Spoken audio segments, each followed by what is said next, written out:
Merci beaucoup. C'est toujours un plaisir de revenir dans un endroit qu'on a aimé.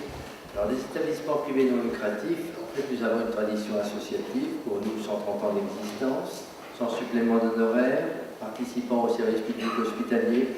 C'est pour ça qu'on pense être un peu légitime pour parler du service public hospitalier. Alors, en fait, vous l'avez dit, la politique de santé publique française repose non seulement sur une tradition démocratique, mais sur la liberté d'accès aux soins, l'égalité d'accès aux soins, la fraternité dans le financement, trois principes fondateurs de notre République. Donc c'est pas rien. Il y a des enjeux sociaux majeurs, le maintien du système solidaire, le maintien de l'accès aux soins aux plus démunis, la réponse qualitative. Enfin, je pense que ce n'est pas tant la question de la rentabilité qui se pose, mais celle de la soutenabilité. Par rapport à ça, dans cette soutenabilité, merci beaucoup, la tarification, normalement, devrait être support d'une politique de santé. Ça a été dit aussi. Or, la T2A, la classification des actes médicaux, la CCA, ne renvoie pas à ça. Elles organisent la répartition de ressources entre professionnels, en créant des biais majeurs, les échelles de ressources privées publiques et donc qui peuvent poser des problèmes de démographie médicale, une densité d'activité compensant le tarif par le volume, avec une course en avant.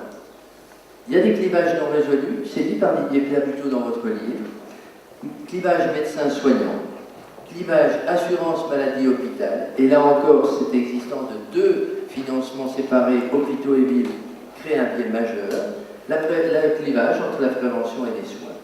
Et donc, le défaut hospitalier sont des conséquences en droite ligne de ces clivages. Il y a peut-être les passes qui sont des exceptions à cela. Le sujet du remboursement et de sa technique de remboursement est donc majeur. Et je vous invite à lire un article de Michael Porter, 2013, Harvard Business Review, qui s'appelle « Stratégie qui va révolutionner les soins médicaux ». Il propose trois types de prise en charge. Une prise en charge collective, autour d'un médecin traitant, une population, un financement des critères de santé et de qualité, individuel, un financement tout compris pour une prothèse de hanche, une hernie, etc. Un financement chronique avec un médecin pivot qui reçoit les financements. En l'état, bien sûr, en France, c'est inacceptable, mais pourquoi pas un jour. Et puisque nous sommes à Saint-Louis, je vais vous renvoyer à M. Jean Bernard, qui, dans la médecine de demain, en 1996, nous donnait une lueur d'espoir. La progression des dépenses de santé inquiète les financiers et au-delà toutes les sociétés humaines. Ces inquiétudes, ces soucis vont vers 2020-2025 s'apaiser avec la prévention par la prédiction de nombreuses maladies. Vous voyez, il y a un espoir qui naît d'ici.